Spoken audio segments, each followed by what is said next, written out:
Hello, everyone, and welcome to the 6 Degrees of Future Film podcast. I am Violet Beauregard, also known as Brienne, also known as Miss Movies. And I'm StacyOHoward. Just Stacy today, just not Stacey. Willy Wonka. I mean, there's not enough room to do a somersault and trick you guys. Okay. As I'm introducing myself, so it's just going to be me today. Somebody would have gone Augustus Gloop. Ah, That that's would've been you. Great. That's And you. who are Yeah, you? I'll go with Augustus Gloop. Sure. Yeah. I love sweets. But what's your real name? Hi, everyone. My name is Cameron Rice. I am a host over at Geek and Sundry. I do the required viewing show with Elizabeth Hayhurst and Whitney Moore. And we had Brianna on the Hellraiser episode not too long ago. I was there. I was scared. Lots of great gifts came out of that one. Oh, my God. There Yeah. were so Nice. many. If you do a show where there's more than one gift, you're doing something right. Something is nailed. So how can we create a gift that people will that I don't even know. Oh, man. Like, what could we do? It think has to be a big reaction to something. Okay. And Big it reaction, needs to or this be- thing falls behind me. Yes. It's like, A big ghost. surprise. Yeah. Whoa. Ghost. Yeah. There it is. There you go. There it is. Also, my daughter behind you. So we have the Indiana Jones and the Last Crusade behind Cameron. Nice. It goes through the story. But then my daughter wanted a picture too. So she drew something for us. So I put that up as Oh. well. So there you go. That's Very perfect. And cool, it's very on cool. Is this a paper Yes. towel? It's a paper towel. Hey. What kind of mother are you That's that you don't resourceful. provide paper? You know what? For I your do. child. I do. But she doesn't know where I keep it because otherwise she'd just keep going through it, right? Oh, So okay. then she just Oh, pulls smart. out That's when smart. she can't find any, she'll pull out a paper towel. That's a creative and somewhat frightening child to be like, nah, no paper. I'm going to take this over here. That's right. Very MacGyver. Very Yes, MacGyver-like. yes, very resourceful.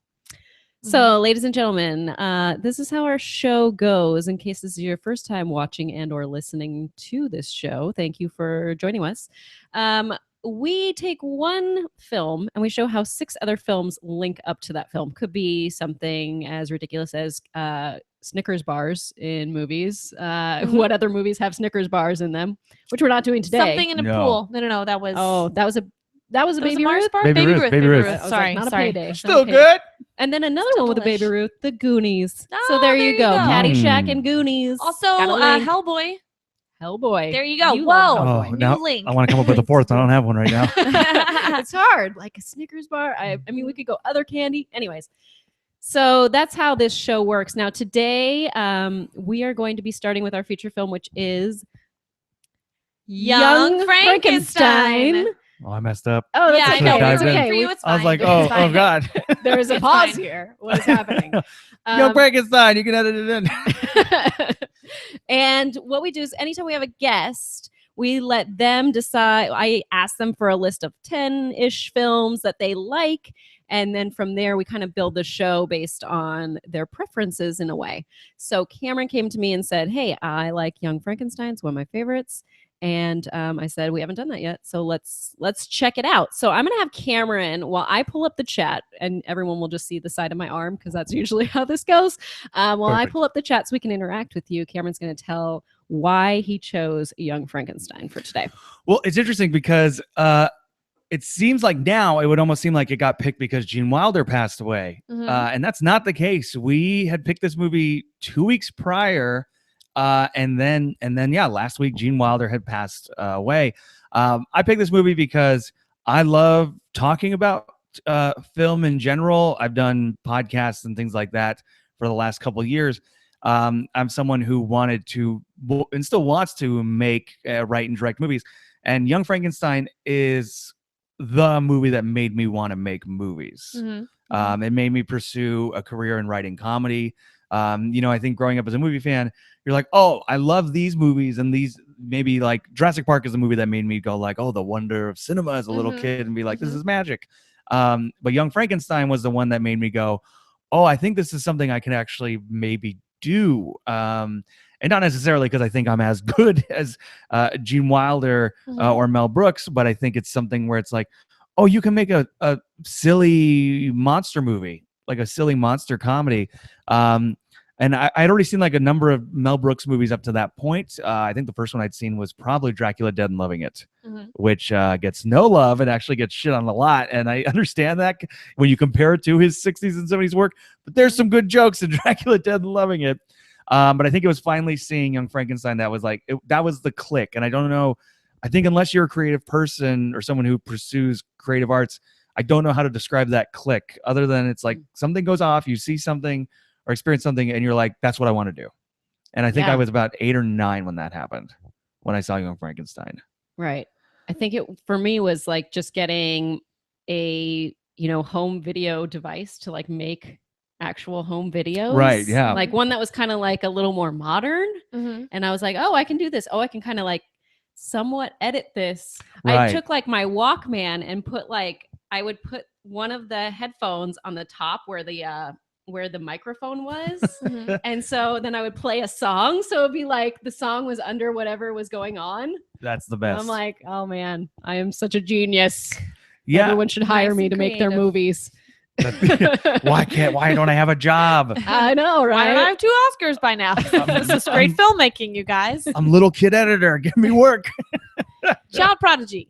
Yeah. So when you were 8 or 9 was when you first saw this movie. Yeah, and it's a movie I watch all the time. It's at this point, it's like comfort food.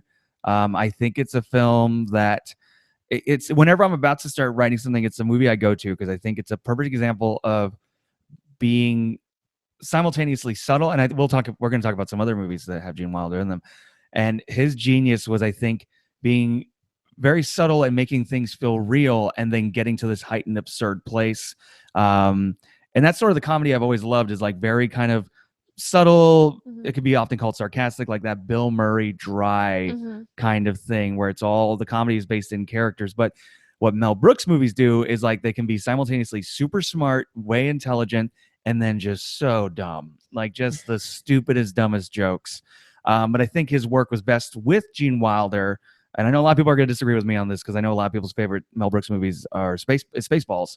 And I like Spaceballs a lot, but I think my favorites are Producers, Blazing Saddles, and Young Frankenstein, because Gene Wilder as an actor, and he also co-wrote Young Frankenstein was his idea.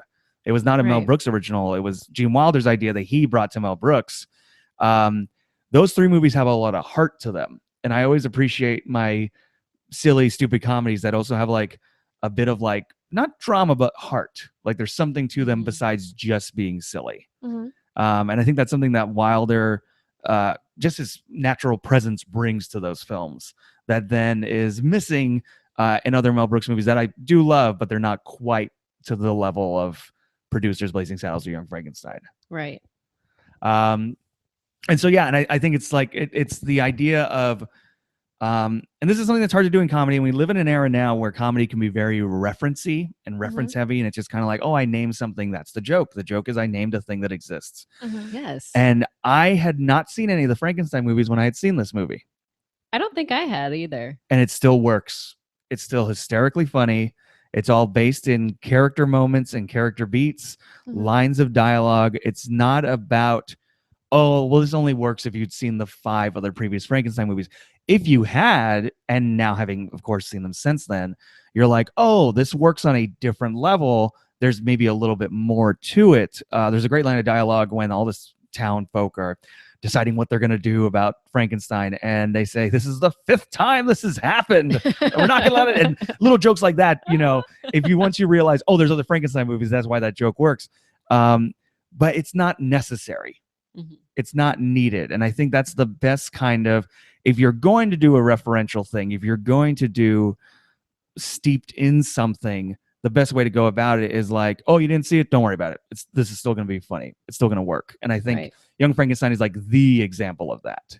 I don't think I've seen any Frankenstein. Oh, you know what? I did see like the more recent one that came out in like, I don't know, late 90s, 2000s, maybe 2000s. With Robert De Niro? Yes, I saw that one so bad. 1994. Wait, there's a Frankenstein movie with Robert De Niro. What is happening in front of my face? Directed by Kenneth Branagh. What? I love Kenneth Branagh. But, It is. man. I rewatched that movie about 2 years ago. It's Kenneth Branagh, Helena Bonham Carter, and Robert De Niro as the monster. John Cleese, Tom Holtz. It does not very good. I like Kenneth. This is such a mystery to me. Yeah. You know what? Give it a look. I will. Give it a watch. I definitely will. Give it a watch. For that alone, Robert De Niro plays Frankenstein's monster. that's Oh, crazy. He That's can't crazy. quite Yeah. get rid of the accent. He's still got that kind of like New He's York. still got the New York thing. Oh, I Like, love So it. I monster, probably look saw at that. me. I love it. I might have seen that before I saw this film, but I'm not sure of the timeline. But I know that this film is the first date of my in-laws. My mother Really? and father-in-law went on this as their first date, and I You was saw like, Young "That's Frankenstein. cute." Aw, that's That's really adorable. cute. That is cute. Oh. It's a good date And- movie too. Yeah, My it is a mom good loves date this movie. I remember us, you know, and I talk a lot about, you know, family and friends that introduce you to films. And sometimes that's the reason why you love a movie is that someone that you love taught you about it and showed it to you. Mhm. So I remember my mom loving Young Frankenstein, and it was on like, you know, Turner Classic Movies or whatever channel one day. And she was like, oh, Stacey, get over here. This film is important. This guy, Gene Wilder, you might know him from Willy Wonka. This movie is incredible. He fell in love with the woman during the movie. They're still married, blah, blah, blah. And she like went on and on about kind of the characters and the actors in real life and the filmmaking process and how she just loved the film, and the women in it are hysterical. Yeah. And Oh, yeah, that was a big part of it, was that she liked the female performances in it even more so than the male performances. So I remember this movie being important to us. Which female do you like best? If we were gonna just say, "Hey, best female in this film," Well, I mean, it's Which is got to hard. be. It's I guess Madeline Kahn. Madeline. I love Kahn? Madeline Kahn Madeline She's so because of Clue. good. Yeah, I know you Obviously. do. I know. That's my Cloris favorite. Leachman's movie. great in this. She got nominated for a Yes. Golden Globe for this Oh wow. performance. Oh wow. Yeah. Mhm. Yeah, Nice. this is and I think the other reason is like this is a movie I also point to other people in that snobby writery guy way of like other comedy writers I know and friends of mine, where you know I think there's if you take comedy classes or improv or anything like that, there's always this presence of the straight man, and the Mhm. straight man is kind of the character who usually is like pointing out the absurd things and is the audience surrogate. Yes, But- that's me on this show. Yeah, but often the problem in like in a lot of improv and written sketches and stuff like that, the straight man is often the overly serious, or the character is kind of like, I'm not gonna play. And Young Frankenstein is a perfect example of a movie where it's like every scene has a straight man, but every character is absurd. Igor in this movie is debatably the constant silly character, and Gene Wilder's Frankenstein will play like the straight man who's like, what are you doing? This, that, and the other. But he's also heightened and bizarre and crazy. Terry Garr's character will turn around and be the straight man. So it's the fact that you can still write straight men who can still be super funny and add to the jokes and keep the scene moving, and not be the character who has to constantly stop everything going like, well, let's talk about what's happening right now. Right. This doesn't make sense to me, blah, blah, blah. And I think that's a crutch of people who write straight men. And I think I also point to the scene in Anchorman, the Sex Panther, the cologne scene. And, you know, he's going through all the stuff that Sex Panther can do. And then Ron Burgundy goes, that makes no sense. Ron Burgundy's still a super crazy, absurd character, but he can call the one thing out and go, nope, that's not correct. And I think that's something that Gene Wilder and Mel Brooks brought to this movie. And also, the thing that Mel Brooks brings, we're talking a lot about Gene Wilder, of course, because he passed away.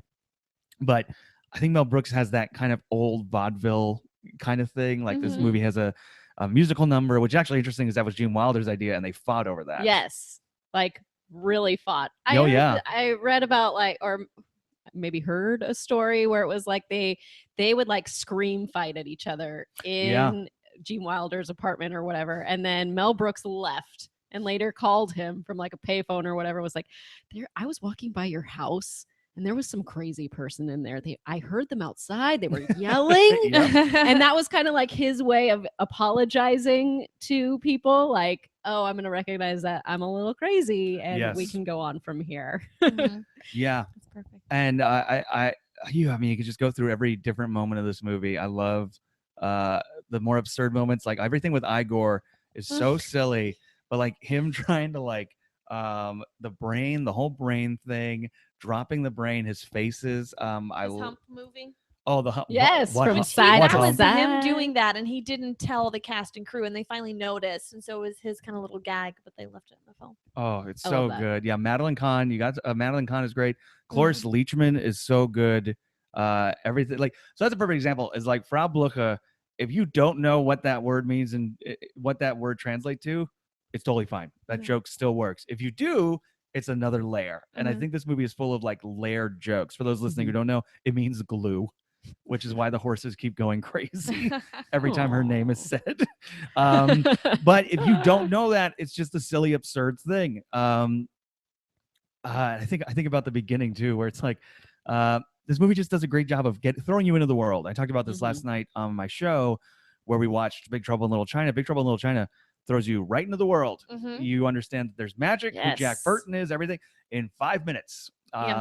And that's what movies used to do. Movies used to be a nice, tight hour and a half, hour 45. Every movie that comes out now is 2 hours and 45 minutes, including trailers, including like the fact I that could go on about trailers. the fact that every Transformers movie is longer than God every Star Wars Damn movie it, fucking Transformers. is absurd to me. They're so long. And like this is a perfect example of a movie that just like it throws you right into the world. It's Doesn't Frankenstein- have to explain everything. Nope. Yeah, doesn't have to establish the rules of it. You're just in it. You're Yeah. like, okay, we're in here. Why do people Yeah. feel they need to do that now? That's my question. They Randall think that Sands, audiences are dumb. Randall Sands, do you know why people do that now? Like, why do they just assume that we need to know everything?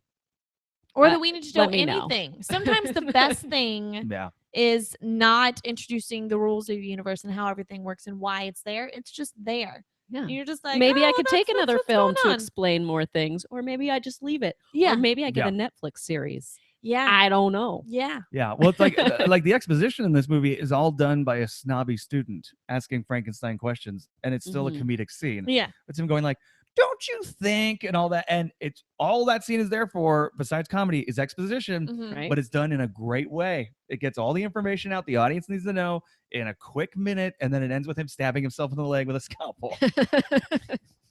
Yes. Perfect. One of my favorite things is that Aerosmith's Walk This Way is based on this movie. And I did not know that. I didn't know that until either. like recently. And it wasn't going through this trivia that I learned that. It was like I feel like I was listening to the radio one day and DJ said that because they were playing Walk This Way. And then I was like, isn't that true? I should look that up. That's and killer. it's totally true. So That's hilarious. there Oh you my go. gosh. Aerosmith's Walk This Way That's awesome. based on this film. And I think the Good other to thing too know. to talk about with a movie like this, and especially like old comedies, is it looks really good. Like Mhm. It does. Oh. I like the black and white, and they weren't going to do it in black and white. Or He- they were.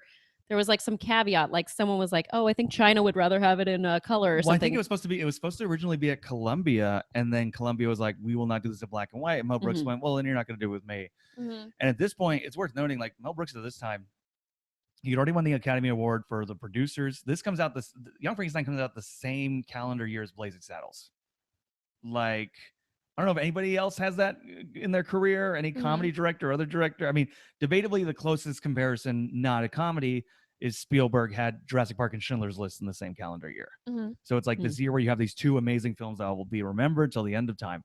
But the thing about old comedies is they actually cared about cinematography and making the movies look like movies, especially a movie like this. Whereas now a lot of comedies, like kind of like from the 90s on, a lot of comedies just kind of have what I call USA network TV lighting. Yeah. It's Oh my just God, kinda- pan and yes. scan. Yep. Pan and scan. Pan and scan, Yep. but like Hate that. everything kind of just looks like A single shot and single shot, reverse shot. The camera doesn't move that looks much. like Burn Notice. Looks like Burn Notice Oh or my gosh, Monk. that's hilarious. You just said USA TV. Yeah, and everything kind of looks like that. Now, some people might be like, Mr. Robot, I'm talking about years earlier, what shows used to look like. But I think there's, and it's fun to watch a movie like this. And also the score. The score is great. Like Mel Brooks talked about for the score of this movie, he told the composer to make a real movie score. And that's also something that I loved about the original Ghostbusters, is that'd be very easy for a movie like this to have a very silly, bubblegummy bubble kind of score. Like the reason going to Ghostbusters, something like the Stay Puft Marshmallow Man really works is the score treats this like it's a horrific thing, Right, Yes. right. which kind of underlines the comedy. Like if they had like played like the musical jingle of what the Stay Puft Marshmallow Man song would be on commercials, Yeah. that scene wouldn't Like the work. Pillsbury Right. Doughboy. Like Yeah. that's, I mean, right? Is he the equivalent of the Kind Pillsbury of, Doughboy? yeah, the equivalent, yeah, Like, exactly. woohoo! Yeah, and so it's like with something like this, with Young Frankenstein, to have this kind of like beautiful violin music that hypnotizes the monster and all that, it just grounds everything so that the comedy then and the strangeness gets heightened and works. You have a baseline to completely work with. Yeah, I love this movie. This movie is amazing, and now we are going to have to move on, unfortunately, for I time. know. No! I could talk about it forever. For I really could. time. But so we started with Young Frankenstein. That's our Well, let me feature ask film. actually before we move on. Yes. Favorite scene? Okay. I don't know when post-coital scene. Yes, that's mine too. Or That's right. between the monster or Yes, between Doctor? Monster and Madeline Kahn. Yes.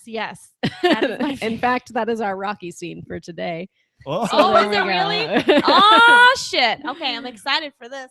I'm excited for later. Stacey, what was your Mhm. favorite scene? The same one. And because I remember being younger and not quite understanding what was going on, but knowing that it was naughty. Mhm. And like, Yes. okay, I know this is adult stuff. My mom was laughing really hard, and I was like, I'm gonna get this when I'm older, and I do get it now. Yeah, that was always a great moment as a kid, watching a movie with your parents and like Ugh. they're dying and you're like, I don't get it. Yeah, That I- was I knew the it was first time dirty. I knew there was like a somewhat bad joke is when I went to see Mrs. Doubtfire with my parents in theaters, and Mhm. like Mrs. Doubtfire pulls the Mercedes like emblem hood piece off of the car and then Oh, goes in yeah. and is like, you must be compensating for for something. like other things. And my parents were laughing. I was like, but what does that mean? And then What- now I'm what's like, happening? I know what that I get means. I think for me, the scene I go to again and again in my head, and the one I love is like when the monster doesn't come, and like Mhm. the whole quiet dignity and grace, and then how he just loses his shit and just starts Mhm. pounding on this monster. Anytime Gene Wilder loses it, is hysterical to me it's great. It's very true. because it's something he's so good at, and it's done every so often. It's not it's not constant, just every once in a while. Mhm. I'm like, who does that now? Is there anyone that does that? Like Tom Tom Cruise does the freak out sometimes. Nick Cage, maybe. Nick Cage. Yeah, He can play a sure, serious guy, but then also have freakouts. Yeah, Maybe, I don't but know. not to the genius that is Gene Wilder. Yeah, I don't know. Like, there's so many kind of like actor types that we just don't have anymore. We don't have a Gene Wilder of today, not that I can think of. And like watching Big Trouble in Little China last night, there's no Victor Wong today. Mhm. Victor like him. Wong played Grandpa in Three Ninjas. He's in a bunch of Carpenter movies, Tremors. And we were talking about because they're going to Oh, remake. Tremors. Can we talk about Tremors? Oh, I love And Not what Tremors. today, episode? Stacey. Reba McEntire, fucking genius in that movie. I forgot she was in that till God, recently. I love Tremors so much. Sorry. Back to Young Frankenstein. Back to Why You Love It. Okay. But sorry. yeah, but there's no like actors of these types anymore. Like who's Marty Feldman? Who's today's British comedian Marty Feldman? If you made Young Frankenstein, who's Igor today? Ignoring the facial features. Oh God. Littlefinger? That'd be Really? amazing. That'd be, Really? Because he that'd be could do amazing. comedy. Martin Freeman? Yeah, Maybe. yeah, Maybe. Maybe. I think maybe just because you said Marty Feldman that I was like Martin Freeman. Like because it sounds similar. So I was like That's how they another British cast it? actor that sounds like it. Names the same. Yep, that's all. Ricky That's all you Gervais. need. Who knows? Who knows? So now we are going to link it to Gene Wilder films. Now, originally, we were going to link it to Terry Garr films. Right. And we were going to do Mr. Mom as Mhm. well as something else that she's in. Close Encounters. Yeah. Close Encounters of Yeah. the Third Oh, Kind. there you go. There you go. I love that I just blank on it. Like, Something Bump. else.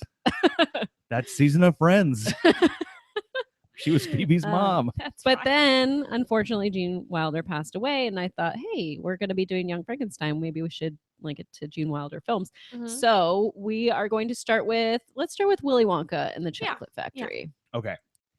Stacey, would you like to tell us about your first viewing and or just Willy Wonka in general? Okay, so for those of you that haven't seen it, which I feel like it's a staple childhood film that everyone has Yes, seen. and hopefully it's one that people think of before they think of Charlie and the Chocolate Factory. Yes, the Johnny Depp monstrosity, Yeah, weirdness. I think most people do. But there's going to be young kids that's what they're going to think of first, and I feel Ugh, sad for them it's so just bad. because of timing. I do wonder about that because I think the thing about Charlie and Chocolate or Willy Wonka and the Chocolate Factory was like it was something that was on TV all the time. Mhm. Growing up, I don't see Charlie and Chocolate Factory on TV all the time. Well, no, we're just trying to sweep that under the rug. Yeah, entirely. society as a whole. It just wasn't. I mean, it wasn't as beloved as as the original film or as No. the book. So you The know. only thing that I liked about Charlie and the Chocolate Factory, as opposed to Willy Wonka, like a little bit better, is the ending. Just liked that ending a little better. Yeah, the dentist ending, the dad dentist ending is pretty good.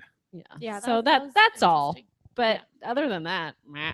Nah, to Charlie and the Chocolate. so Willy Wonka and the Chocolate Factory. Charlie receives a golden ticket to a factory. His sweet tooth wants going into the lush candy. It turns out an adventure and everything. Wait, hold on. No, keep going. This was a Wait, Chinese translation okay. into German into English. All I did was I was making my show notes really fast and I copied and pasted the synopsis that's from IMDb. And it doesn't make any It- sense. Wait, is that what you have Yes, too? I do. What the fuck is that? I didn't even read it when I made these notes and I just read this out You loud. gotta read the last I sentence. That's my favorite don't- part right now. It turns out an adventure and everything. That's the best. It's not wrong. What is happening? Life's I an really adventure. did not read that. To be fair, Life's a box of chocolates. Yeah. You never know what you're gonna get. everything still would have been an adventure for Charlie by that Oh definition my had he not gosh. made it into the factory. His life. His sweet tooth wants going into the lushing candy. I don't know who wrote that synopsis. Is that why you amazing. had me read it out loud? 'Cause No, you I thought that didn't. way? I didn't actually, but I'm glad you read it. That's awesome.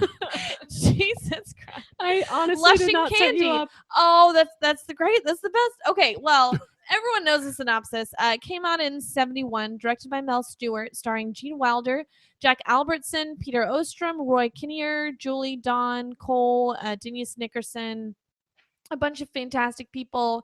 Okay, fun trivia facts. Gene Wilder refused to do the movie unless he could do the falling down, like limp, fake out stunt thing. Yes, I love 'Cause that. he was like, fact. No, because from then on, no one's gonna know if I'm lying or if I'm telling the truth. So he needed that establishing, little bit. So he was like, I won't do the film, and the director was like, really? And he was like, I'm afraid so. So yeah, You got to have your scruples. you do, you absolutely do. Can you imagine though? Like, what if they didn't have that? Like, the tone I feel like would kind of change. Yeah, Yeah.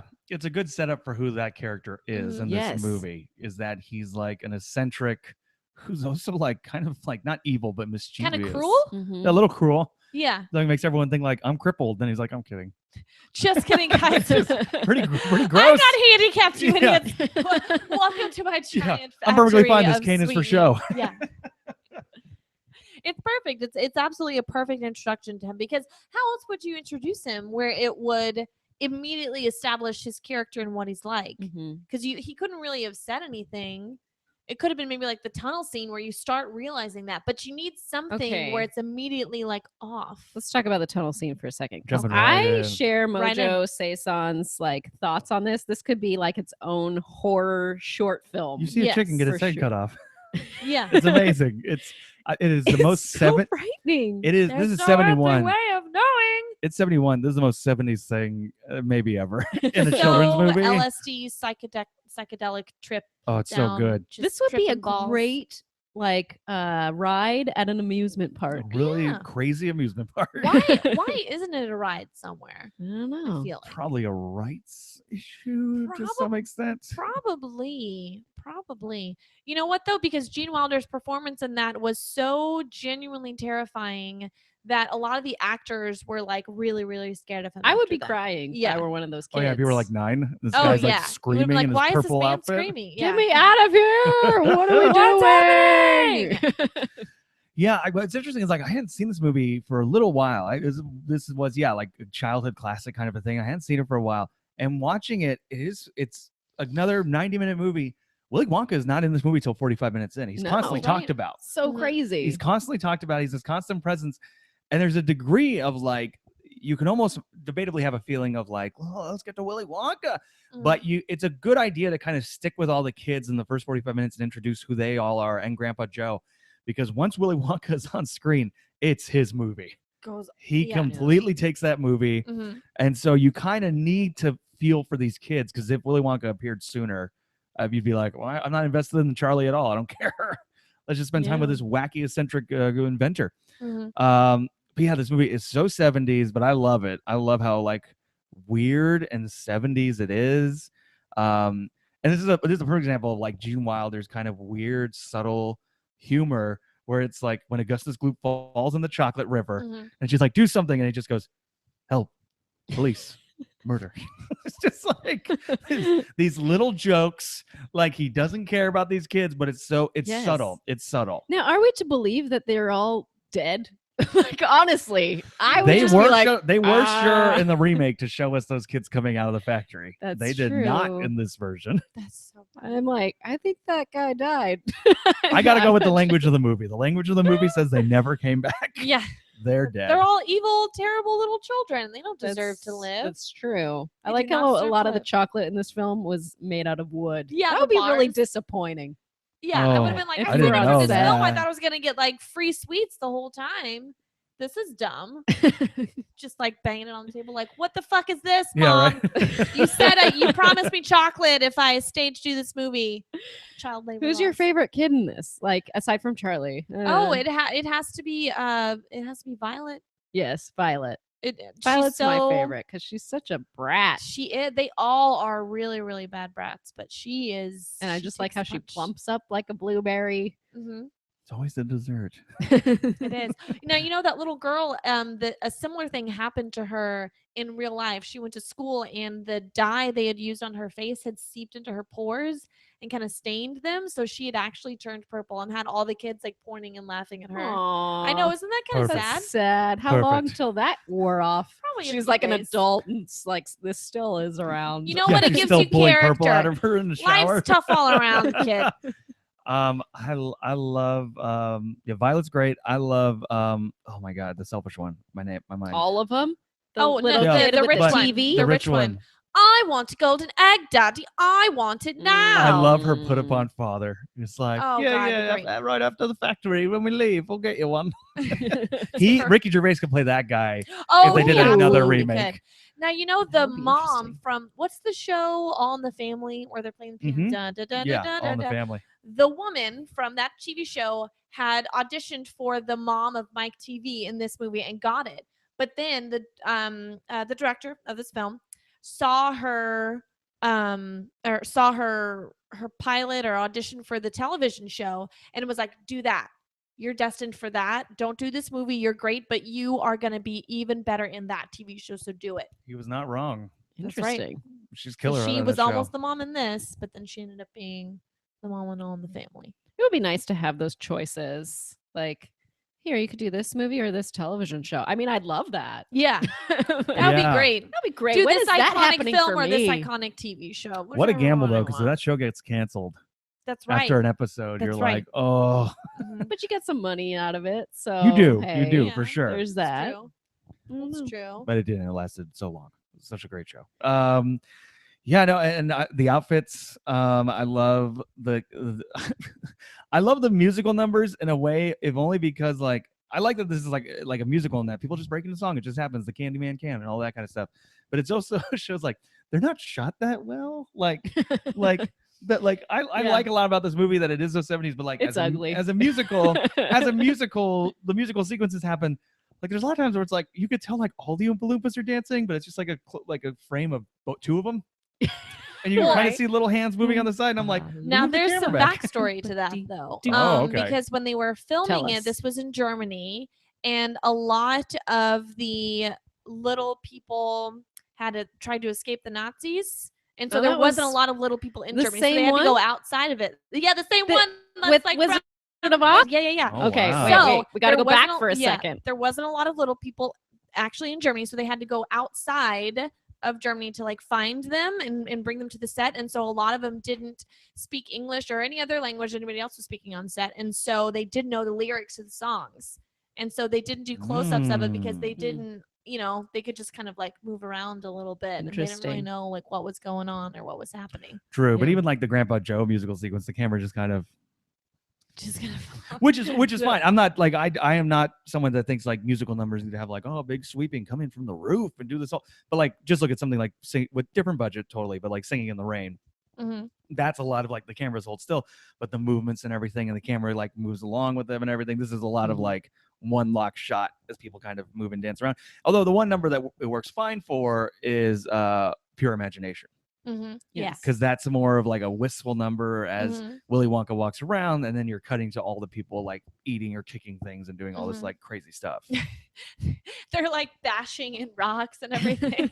Oh And yeah, then Just he's like kids do. yeah, doing they this ruin like beautiful everything. ballad, and then it's like she's double dipping into this jam with Yeah, her just, hands. I'm like, gorging oh, themselves, just like, what, pour it on me. Oh, that's so great. It's so great. so gross. It's so gross. Now, you know, the chocolate river was made of water, chocolate, and cream. And because the cream would go bad, it smelled like Yeah. horrible afterwards. I believe it. Yeah. Ugh.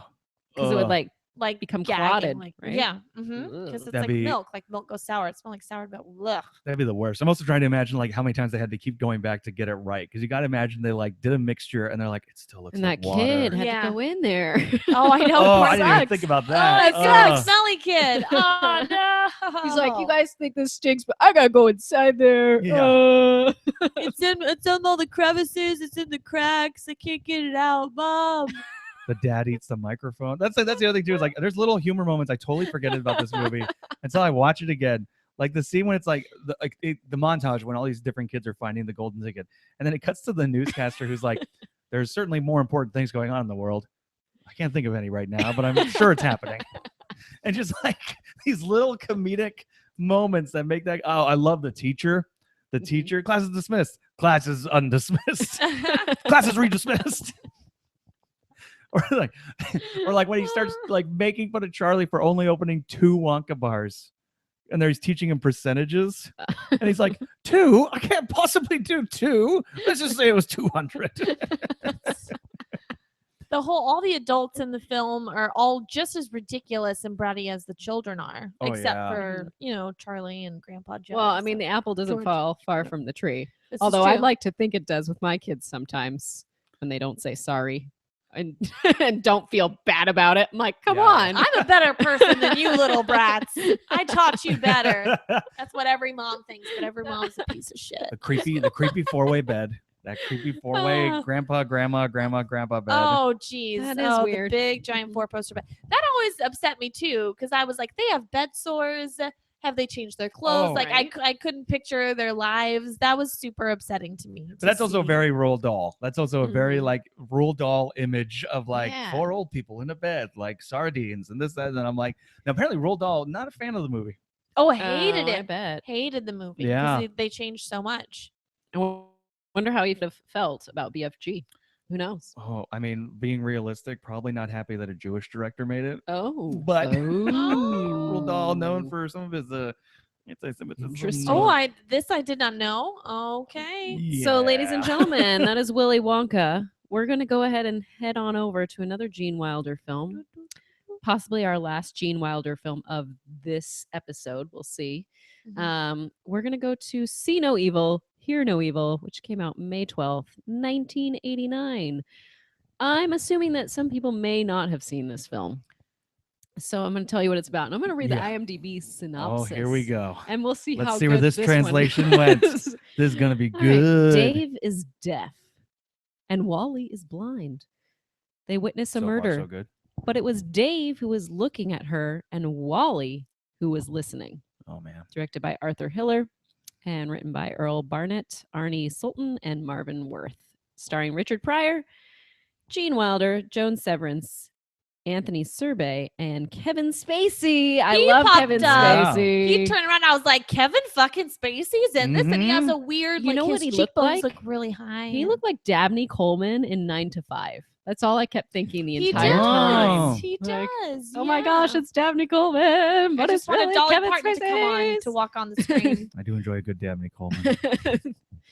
Him in Muppets. Oh yeah, So I great. mean, I could go on about Dabney Coleman, but Tootsie. anyways, the budget was 18 million and it made 46.9 million at the box office.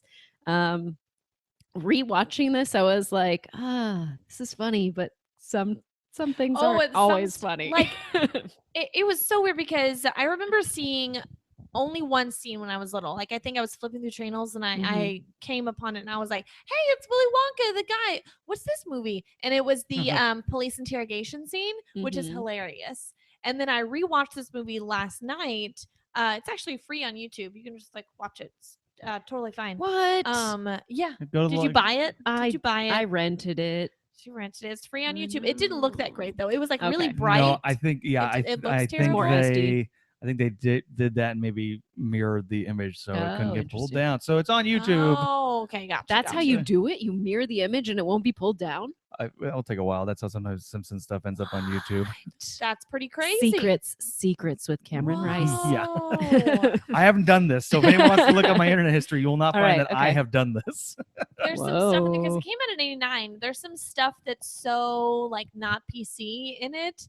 Like how Yes. everyone is such jerks to them, even though they're handicapped. Like the police, the Yeah. lead investigator, whatever, is like, "You idiot!" But like hates them for their Because own they don't handicap. they don't even know that they're handicapped really. But when they do find out, it's kind of No, they're he still knew. jerks. He's like, he's Right. deaf. This idiot can't even do. Like he's so mean to them. He's like has no sympathy at all. And it's not that they, you know, you don't want to treat them differently, but you do have to recognize that there are Mhm. limitations. And he just like blames them entirely for those limitations versus understanding that they are there. You know what I Yeah. mean? So there's some stuff in the movie that I'm like, oh my gosh, this is totally crazy. So Anytime I watch older films like 80s or before, my husband likes to point out, like, notice how you'll still see the men working in Hollywood today, but the main women you won't. I was like, that's Mhm. interesting because I really like Joan. yeah, she's beautiful. I know. I'm like, what's up with her? Mhm. Probably nothing. I feel bad that mostly what I know her from is being the female lead in the Hulk Hogan No Holds Barred wrestling movie. Yeah, I haven't seen it, but that sounds awesome. Oh, it's so I have it's one of the not seen that. great so bad movies. Cameron is really into wrestling. Yeah, yeah. I So, almost wore a really? wrestling shirt today. Did not. You should have. I know.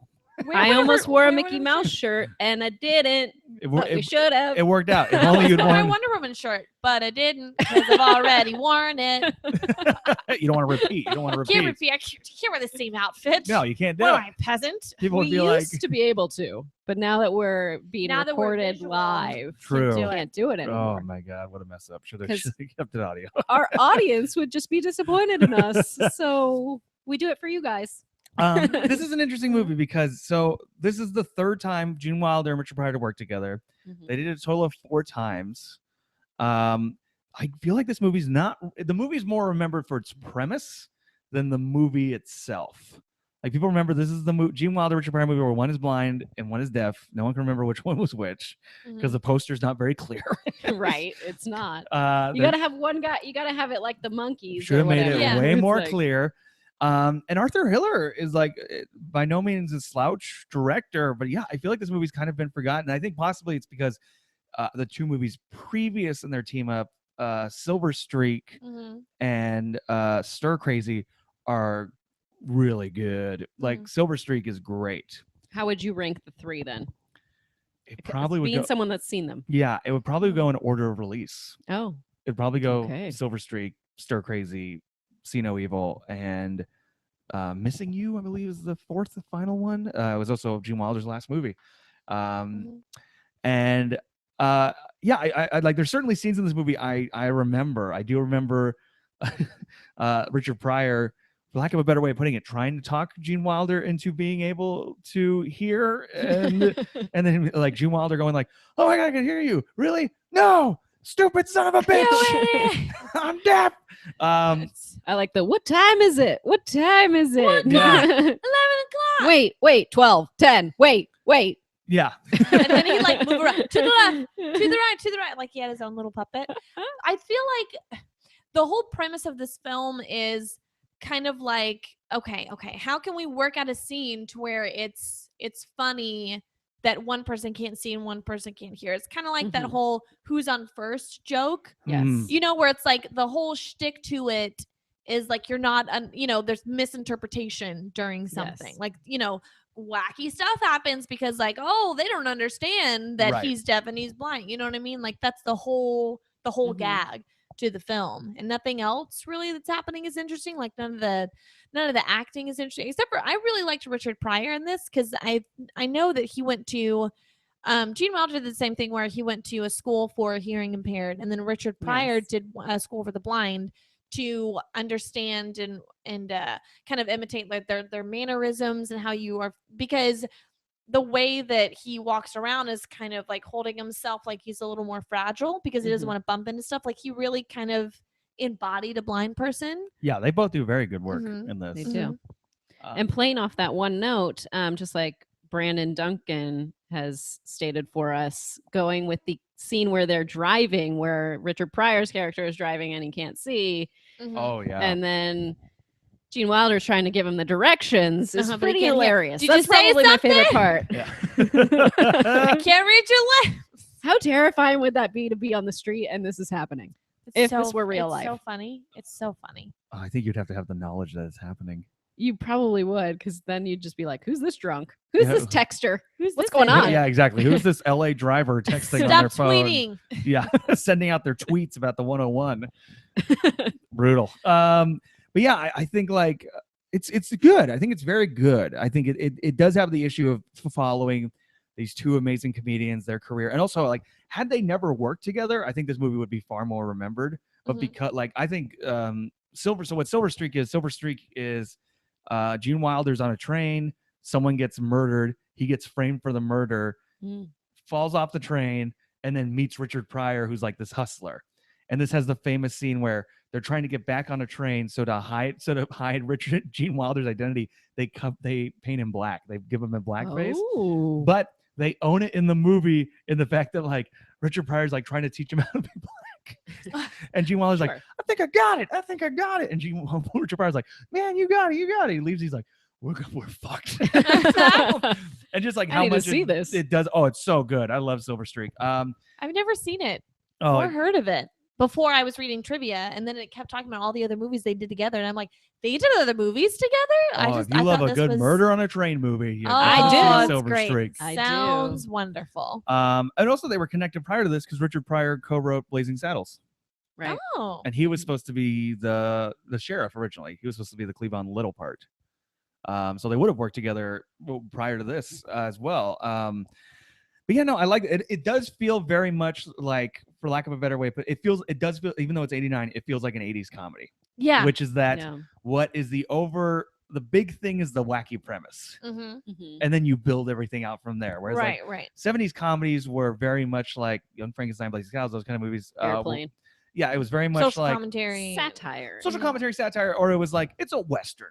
Mhm. That's it. What's the plot? Your normal Western plot. Yeah. Mhm. Whereas like 80s comedies were very much about like, what's the concept? So it's like Police Academy. It's like these group of like ne'er-do-wells who shouldn't be cops are gonna be cops. What wacky hijinks do they get into? Yeah. A blind guy and a deaf guy are framed for murder. And what happened? It's a lot of, basically you could almost, every 80s Shticks, comedy yeah. could be the plot, what happens, Mhm. and then what? I love it. All right, ladies and gentlemen, we're going to have to move on. We started with Young Frankenstein. That's our feature film. Then from there, we went to Gene Wilder films, and we did Willy Wonka and the Chocolate Factory, as well as See No Evil, Hear No Evil. And now we're going to branch off of, would you like to go first with your branch off of Willy Wonka and the Chocolate Factory with your two films? Oh, I'll let you guys go first to see how it's done. Sure. All right, we're going to go off of See No Evil, Hear No Evil. Mhm. And our link is movies where a character has a disability. Right. So there you Oh. go. Mhm. Would you like to Sure. take it, I'll Stacey? go first. Okay, Okay. so I'm going with one of my favorite movies of all time, and she doesn't necessarily have a disability. She just basically chooses not to speak. As The Piano. Oh, good. I thought you were going to say it was about Harvey Keitel's small penis. I'm like, Oh my God. that's No, cruel. That's not I a was disability. traumatized. He's trying. I was traumatized by that small penis growing up. I just remember he just Way to enters. put it. That was He like my- sure does. that was He my just first- enters that small penis. That just was my enters. first movie dick was Harvey Keitel Just keep just kind of more of walking these into quotes, frame. man. Because and she's shocked. Her reaction. Oh, she's very shocked. Yeah, she's just as shocked as I was. She's like, "What the fuck, fucking baby dick? What?" And then that was my I was like, that's what it looks like though. That's what a man's. Oh, I that's love, not. I love Harvey that's Keitel. not This good. was his nudie 90s era. This It and Bad was. Lieutenant. It was his nudie 90s era. This movie, Good for for those of him. you who have not seen it, a mute woman along with her young daughter and her prized piano are sent to 1850s New Zealand for an arranged marriage to a wealthy landowner, and she's soon lusted after by a local worker on the plantation. So Holly Hunter plays the mute woman. So she is not deaf, but basically at a young age, she decided, not a young age, I think she was like 20 or something, kind of had like a mental breakdown after, being left by the father of her child, and decided to not speak anymore. Or no, wait. I think she did it when she was younger. Never mind. I'm not explaining this movie well at all. Going back. So she has decided not to speak anymore. And so her and her daughter do sign language together, and it does limit her interactions with people. But Holly Hunter's performance in this, which is what she won the Oscar for and absolutely deserved every second. She doesn't speak throughout the entire film, but exactly everything that's going on in her mind because of her subtle, expressions in her face, her eyes, her hands, everything she does. And there's so many little moments where so much about the character, but she doesn't say a word. And it's such a powerhouse performance by this incredible actress. One of the best that's working today that isn't in enough movies, isn't in enough stuff, enough projects. I mean, Batman v Superman.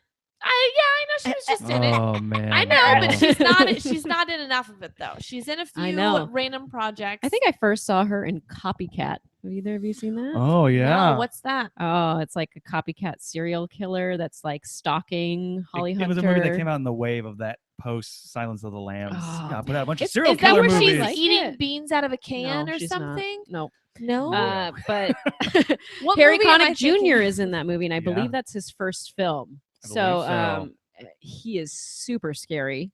Really? Like, Mhm.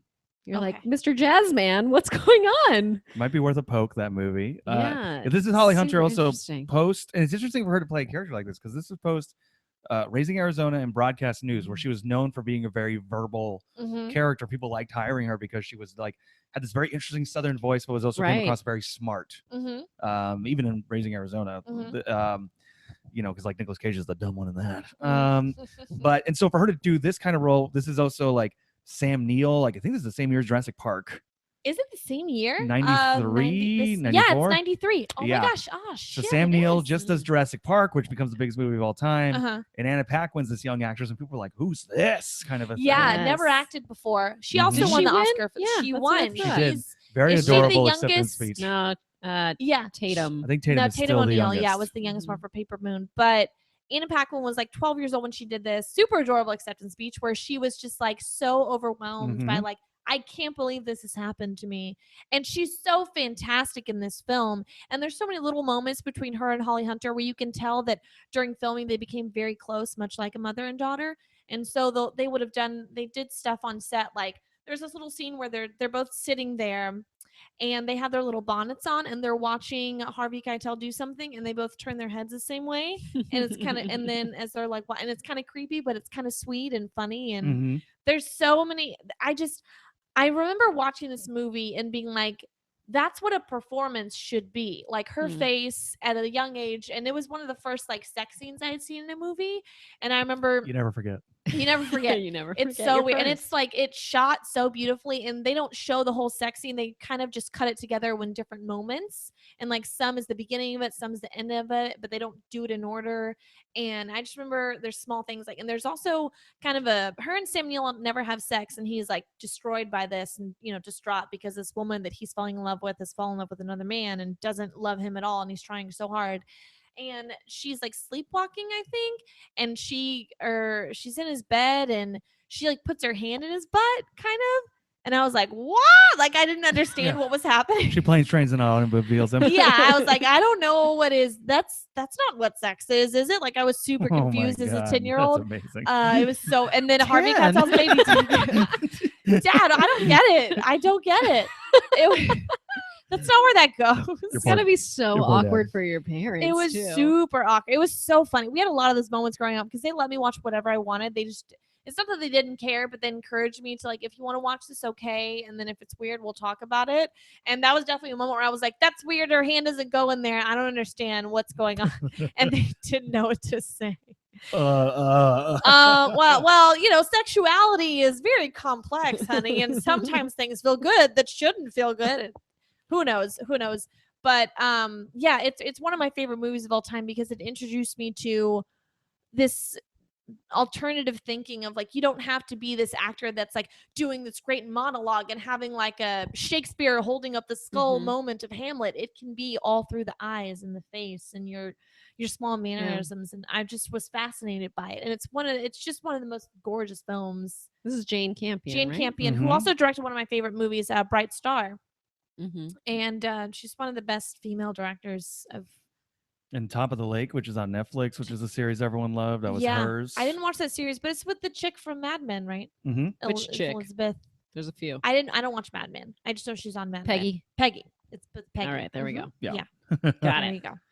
The other film that we selected is Hush, which came out April 8th, 2016, and it basically released on Netflix. It was a festival darling, and now it's available for streaming. So it is a deaf writer who retreated into the woods to live a solitary life, but now she must fight for her life in silence when a masked killer appears at her window. This is what I would say if Sidney Prescott from Scream like somehow went deaf, I don't know, with scarlet fever or something, and then she decided to write a book. Like, this would be her. She's the deaf writer in the woods. And this is the Scream killer coming back to find her. That's so fun. Kind of like I've that. seen so many great reviews of this film, and I keep seeing it on my like, watch list and everything. I just haven't gotten to see it, so I need to watch it like soon. It was directed by Mike Flanagan, who also wrote it. And his wife is the one that is the star of it. Oh, very Kate cool. Siegel. And it would have been interesting had they have gone with someone that was actually deaf. Like, that would be interesting to me as well. But I thought she was fantastic in this role. And there's that movie that's out right now called Don't Breathe that kind of has a similar feel to it. Like, you're confined in this one spot. How do you get out? Or how do you save yourself? And that's kind of how this movie goes as well. How do you save yourself? And I love how they set up certain things at the beginning that you're like, yep, I know what you're doing here. Like, I see what's happening. And it does kind of like reflect back on what you thought from the beginning as well. But that also, like, that doesn't take you out of it. It definitely sucked me in. My husband didn't like it as much as I did, though. But we like different things, and that's okay. The hurdle of a relationship. I love this movie. The budget was $1 million. It contains less than 15 minutes of dialogue because there are other characters in this film that do have speaking roles. So 70 minutes goes about with no dialogue at all. And yeah. Have you seen I know the movie got compared to oh god, I can't remember the name of the film. Stars Audrey Hepburn. Yes, Wait Until Dark. Wait Until Dark. I know this got compared a lot to Wait Until Dark. Right. Have you seen that one? I haven't seen that one, and I haven't seen Jennifer 8. Is that what it's called? Something similar? I don't remember. Everyone, Wait Until Dark is great. Go see that one right away. It's her and Alan Arkin. Is Donald Sutherland in that too, or no? Oh, it's been a while. If he is, it's very brief. Okay. But it's her and Alan Arkin. It was a play, a real two-hander. She's a blind woman who Alan Arkin plays this man trying to attack her. It's her in her apartment. Is he just trying to rob her and then she's home, or I believe so. Okay. But it's really good. It's out there. Yeah, it's a play. Audrey Hepburn still like an amazing actress, but this is like she's a little older. A little older. And she plays blind pretty good. Pretty good blind. Stephen King tweeted out about this film on April 20th. I love Stephen King's tweets. 2016, saying, "How good is Hush? Up there with Halloween and even more Wait Until Dark. White Knuckle Time on Netflix." Whoa. So it's got the Stephen King endorsement there. There you go. So you should check it out. Check it out tonight. So there with it is. The lights off. At home alone. That's how you do creepy movies. So we went off of See No Evil, Hear No Evil with movies with characters with disabilities. Stacy did the piano and I did Hush. And Mhm. now we're coming back to Cameron off of Willy Wonka and the Chocolate Factory. So I had a lot of things that I was going back and forth. I'm Mhm. like, what about a movie about candy? Can I get Yay. some candy food movies? And then I was like, there's a lot of documentaries. And I was like, no, what if I do this? I'm back and forth, going all around. I finally came down to, because this gives me a chance to talk about one of my other favorite movies, Top of Young Frankenstein. I picked movies with children as the main characters. Okay. Oh, okay. And Cool. actual and a group of children. Okay. And Ooh. actual children, not like, oh, I picked this slasher movie with the high schoolers and they're all 30-year-old actors. But like actual children. Child actors. Yeah, and I decided to go decade by decade since this Mhm. was a 70s movie. Mhm. Went to an 80s movie. Okay. Okay. Ooh. I picked Goonies. no, but it is Dang it. comparable to Goonies. I picked Monster Squad. Oh, Haven't seen it. Haven't seen it I either. want to know about it. So Monster Squad, Tell us. the elevator pitch is Yes. it's essentially the Little Rascals Mhm. versus the Universal Monsters. Okay. Is the best way it's ever been described. I didn't grow up with the Goonies. I didn't see the Goonies till I was in my mid-20s. Me neither. This was my Goonies. Monster Squad was my Goonies. This was a case of I had very similar parents in that they didn't care what I watched, but they also taped a lot of stuff. Anytime there was the free movie weekend on HBO or the movie channel, they taped everything. And so I had Monster Squad on a recorded VHS growing up. Monster Squad, written and directed by Fred Decker and Shane Black. This was Shane Oh, Black's whoa. I know that name. debut. Went on to go write Lethal Weapon, Mhm. Last Boy Scout, Kiss Kiss Bang, and wrote and directed Kiss Kiss Bang Bang, The Mhm. Nice Guys, and Iron Man 3. Mhm. And Fred Decker is a name people might start becoming familiar with as well, because they are teaming up again to make Predators. They have not teamed up since Monster Nice. Squad, and they're now getting back together to Whoa. write and work on Predators. Only this time Shane Black will be directing. So a group of kids who are fans of monsters and monster movies, growing up in suburbia. When real monsters come to town, Dracula is looking for an amulet that will bring hell to earth. And similar to Hellraiser. And to do so, he needs to recruit the rest of the monsters, and he needs to get the Diary of Van Helsing, which the children have. Okay. So he recruits a werewolf, the creature from the Black Lagoon, Frankenstein's monster, and a mummy. And it's and this is another example of stuff I was kind of talking about when you're writing a movie, is like everything is played fairly, like the kids feel like real kids, in that I think often the mistake sometimes when people talk about they don't like children in movies is because I think like it's adults trying to write what they think kids are. Yes. And I think the best approach, and this is the approach the writers took, is, and this is also Stephen King did this, and like the people who adapted Stand By Me, it's like, no, treat them like adults, like give them dialogue, not that they're wise beyond their years, but that they're not going to talk about kids things. They're going to cuss, they're going to smoke, they're going to say be very inappropriate. And these kids just feel like very lived in kids. There's a lot of dialogue from this movie that's become quoted in fandom. Werewolf's Got Nards, which is a scene where one of the kids That's where that comes from. Yep. Where one of the kids kicks the wolfman in the penis and he hits the deck, and they're surprised to find out the werewolf has balls. The effects are done by Stan Winston, so they're crazy good. The kids, it's kind of one of those things where it's like none of these kids kind of went on to do anything else. They've gone on to like do like TV appearances. I think the main kid has been on a couple episodes of House, but for the most part, like this is the thing they did. And I love this movie. I think it's someone growing up who was like a fan of horror films, having like a horror movie Goonies was something that just kind of grabbed me. It feels like more edgy than the Spielberg stuff that was coming out in the 80s. I think anyone that is loving something like Stranger Things would do well to go back and watch Monster Squad. That's where I have the T-shirt. The Stephen King Rules T-shirt is from Monster Squad. Is it? Do you know where it's available? Probably Amazon, but the other movie places, or the shirt? The movie. The movie. The Shirt. movie. The shirt anywhere. You know, I love fashion, so Yeah. Etsy. No, the movie. Yeah, the movie you can probably get on Amazon. It's on Blu-ray. There's been 2 Blu-ray. And that's interesting. This was a movie for the longest time, like way into the life of DVDs, was not out on DVD.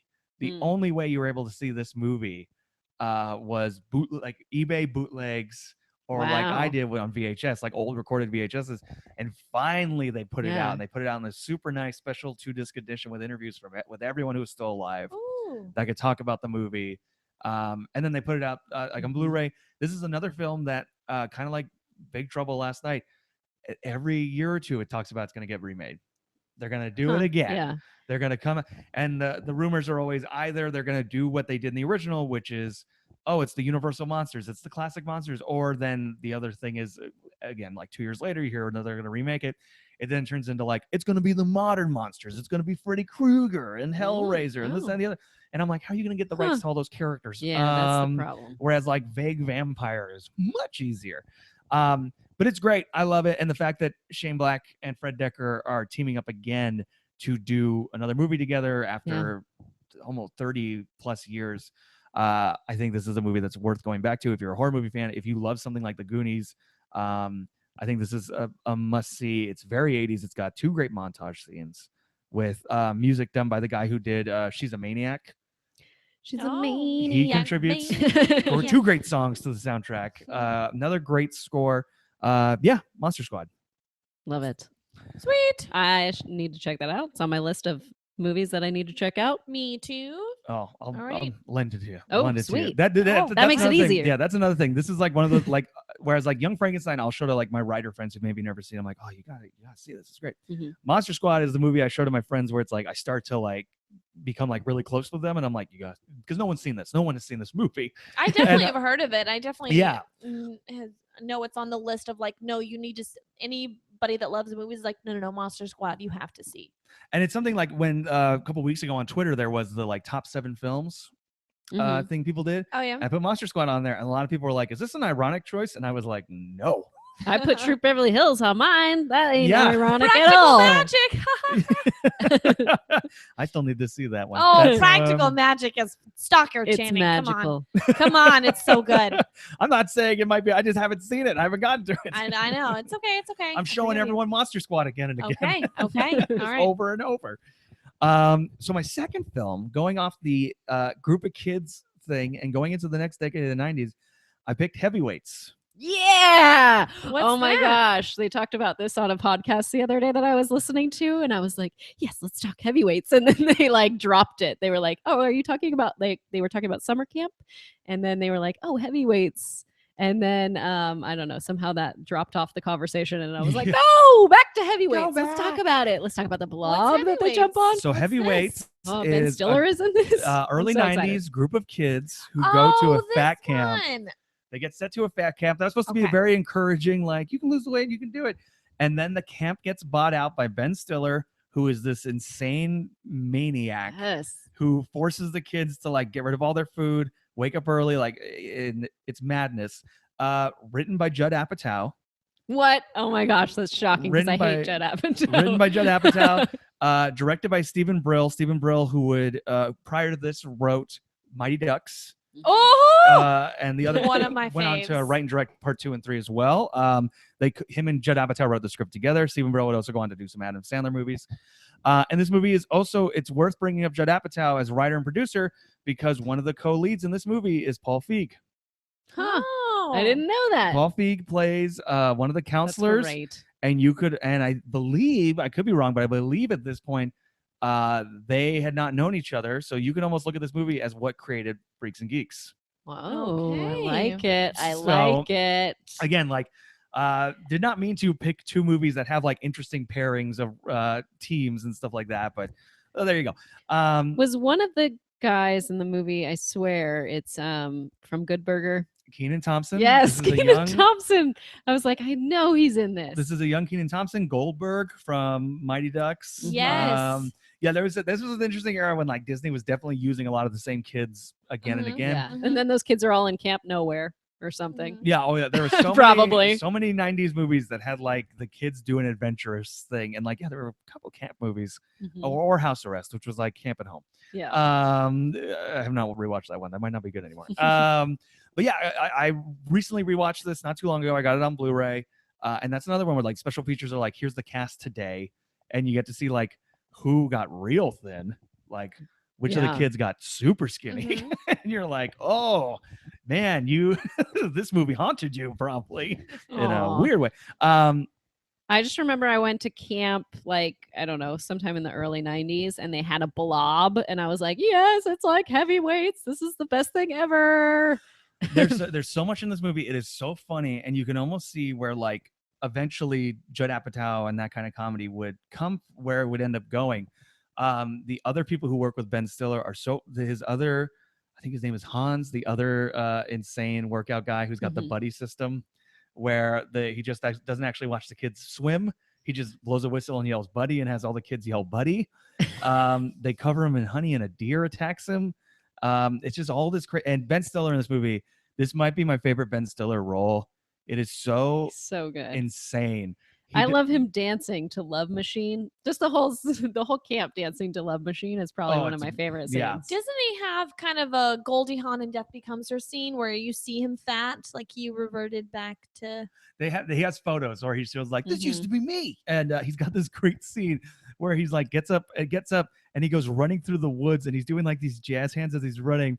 And it's like this drum music is playing. He runs past, turns around and goes, "Come here, you devil log," and picks this log up and starts like benching it as he's running through the woods.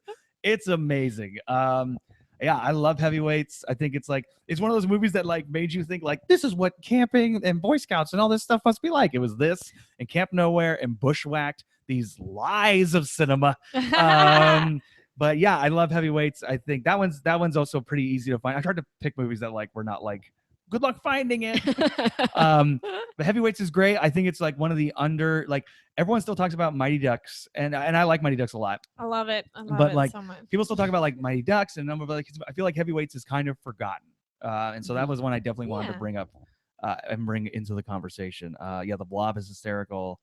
Oh my God, there's so much about this movie. I've definitely seen moments of this movie. I definitely can like picture stuff in the woods, and I knew that there was at least a photo or a scene of like Ben Stiller when he's super fat, and I remember him being really mean to kids. Like I know I've seen like little snippets of it, so I need to watch the whole thing now because it sounds hysterical. And then you have it's also like interesting to think like this is what Disney was like in the 90s, like in that you have like there's a scene where it's like a kid full on moons Ben Stiller and almost makes him kiss his butt. And Mighty Ducks is a movie about an alcoholic lawyer who has a DUI, gets pulled over, and he has to teach these group of kids. This is a community service. Like it's so interesting to look at Disney movies in the 90s. Everyone was like, "This is fine." Yeah, I mean, it wasn't as bad as the Bad News Bears or anything. No. But it's so funny to think like Disney would never. Well, they wouldn't make these movies anyway because they're not based on a comic book. Right. But yes, that's all we're doing now. Thank you. Comic books are remakes, and it only costs like $20 million. Those movies never get made today. But to think like Disney, the family company, that was putting out, they're going through their animation renaissance, was like all their live action movies was like, I don't know, a bunch of shitty kids and weird adults. Just go. So I love it. I love it. I gotta watch you so it now. much. Oh my gosh. Yeah, guys, thank you for having So me. many great Talking movies. about some great movies. I gotta see yours. Hush. I gotta see Hush Hush. is easy. Gotta watch Easy to Practical find. Magic. I got Piano. I need to watch Silver Streak And Copycat. and Copycat And Heavyweights. You got And a lot to do. Heavyweights. You got a lot to do. Yeah. Oh, I got a lot of homework. from that. Monster what a Squad. night. And A lot of homework. I have Piano on Blu-ray. I love Piano. Oh, so good. So we started with Young Frankenstein. From there, we went to Gene Wilder films and did Willy Wonka and the Chocolate Factory, as well as See No Evil, Hear No Evil. Off of See No Evil, Hear No Evil, we did movies where characters have disabilities. I did Hush. Stacy did The Piano. And off of Willy Wonka and the Chocolate Factory, Cameron did movies with kid ensembles. Children. Real children. With Monster Squad, as well as Heavyweights. Nice. So there it is. Good movies today. Good picks. Yeah. I love all the like it. random links. We end out our show with movie link tweets. So what happens is I tweet out our first link, which is favorite movie with Gene Wilder. And here are some of the ones that I got back. And I got a lot of response, so I just narrowed it down to the first three that were able to respond. So Joe Davis, Dave Grimes, and Soft Jaden say Blazing Saddles. Diego Crespo, Ellie Wells say Willy Wonka and the Chocolate Factory. Benjamin McElroy and Stephen Milofsky say See No Evil, Hear No Evil. Abe Lopez, Ricky Vargas, and Travis of Marble say Young Frankenstein. Colby Bean says Stir Crazy. Patrick A. Crone says the producers, and Matthew Johnston gives a special mention to Haunted Honeymoon. With Gilda Radner as the co-lead. Oh, Exactly. nice. And I then do we- want to shout out because I didn't know what you guys were going to pick, so I didn't want to mention too early. But Sherlock Holmes' younger, smarter brother, which just came out on Yes. Blu-ray, I think is great. It's not Young Frankenstein great, don't get me wrong, but I think it's great. He made that the year after Young Frankenstein. It's him, Marty Feldman, Madeline Kahn. It's like half the cast of Young Frankenstein are back. He's playing Sherlock Holmes' younger, smarter brother. Dom DeLuise, like a bunch of Mel Brooks regulars. It felt like when I watched it, it felt like again, not as good as like the Mel Brooks, Gene Wilder, other pairs, but it felt like I had found like a missing Mel Brooks movie, even though Gene Wilder wrote and directed it himself. But I got to Nice. shout out that one. I got to shout out Sherlock Holmes' younger, smarter brother. Oh, cool. More homework. More homework to do. It's fine though. It's good homework. It's the best. kind. Yes. Okay, so now we're gonna link it back to Kevin Bacon because 6 Degrees and all that. Kevin Bacon was in The River Wild with Meryl Streep, who was in Music of the Heart with Cloris Leachman, who was in Young Frankenstein. What's Music of the Heart? That's the Wes Craven non-horror movie from It's where like it's Wes like a Craven did a Academy. non-horror movie. Isn't it like a school? It's a music academy. Yes. What? He got it made. It got made because like he would not do is either Scream 2 or 3 unless he got to make this movie. That's so funny. That's like I Bill love it. Murray wouldn't do Ghostbusters unless they let him do The Razor's Edge. or Razor's Edge or something. That's so funny where you figure out why bad movies were made. Yeah, Music of the Heart. You gotta think about that. That's so clearly Mr. Holland's Opus was a great Yeah. film. Let's make something This like is this with Meryl early Streep. 2000s. No one remembers it. So the one thing people do remember from it is that had the NSYNC Gloria Estefan songs from that film. Oh. I don't remember. The name of that I do song know now. someone that's in that film. So hey, Carly. Oh. Hey, Carly Reeves. What? Carly Reeves. It might Sorry, be you're in good. this I haven't movie I seen never it. heard It of. might be good. Sorry. And now it's time for us to do our segment, which is called Better with Rocky. Would young Frankenstein be better with Sylvester Stallone as Rocky, as Madeline Kahn's character of The Bride of Frankenstein? Yes. But- Half of the darling. I can't wait. where you going? Oh, you men are all alike. 7A, quick ones, and you're out the door with the boys to boast and brag. Yo, you better keep your mouth shut. Oh, I think I love him. No pauses. It was amazing. No pauses. He doesn't pause. He doesn't know punctuation. Come on now. That's true. Come on now. Guys, what a fun show. Oh my gosh, thanks It so was much fun. for coming on. Thank you Thank guys for you. having me. This was Absolutely. awesome. I loved it. Where can everyone find you, Cameron? So you want to go to twitter.com/Jurassicalien. I'm usually dropping a whole lot of stuff there. If you're in Los Angeles area, I'm a writer and performer at the Pack Theater. We have a lot of great shows that we do there. Just did a show last week with Sarah Paxton from The Innkeepers. Wow. And we talked about her with Aquamarine. She had a lot of crazy stories about making that movie. And you can also find me on Geek and Sundry. I host required viewing every Tuesday nights. And yeah, that's the main stuff. And coming up on that, you have Stranger Things watch along. Yeah, so on September 17th. September 17th, starting at noon Pacific Standard Time, go to Geek and Sundry's Twitch channel, and we are going to be watching Stranger Things, the whole show, from noon till whenever we're done, because we're going to take little breaks between episodes because we got to eat. And these two are going to be joining us. Yes. I am, yes, because I have off work all that day. I have something at yeah. night, Oh, but yeah. I can definitely do the episodes earlier in the day. Perfect. So Perfect. I'm inviting myself. I don't even know if I was really invited. You were. That's how we go. We invite ourselves. Yes. That's all fine. that's how we go to all these cool things. We're like, we're going to go to that, right? I'll Yeah. bring hot Cheetos. It's fine. It's That's fine. Hollywood, girl. That's Hollywood. Yep. But it's gonna be great, and we got some cool guests lined up. We're currently trying to see if we can get some cast members from the show. Oh, I would die. We're working on it. We'll see. Maybe you can tweet at them, be like, "Hey, guys, let's go do this." Geek and Sundry. So yeah, that's on the 17th at noon. Nice. All right, Stacey, Nice. where can we find You you? can find me on Twitter at SOHoward2012. Just live tweeting movies all the Mhm. time, tweeting at Gary Busey a lot because it's Gary Busey. Shout out to Gary Busey's Vine account. It's amazing. Follow him. It's the most random grouping of things I've ever seen I in love my it. life. Where I can we love it. find you? You can find me in the beach cities wearing mermaid leggings. What? Perfect. You can also find me on Twitter at Miss Movies. Right here on 6 Degrees of Future Film every Yeah. Wednesday. Yeah, there we go. That's about it. That's it, Awesome. guys. Yeah, thank you all for joining us. We'll see you next time. Bye. Bye. Bye. Bye. Bye. Bye. Bye. Bye. Bye. So Bye. many goodbyes. Bye.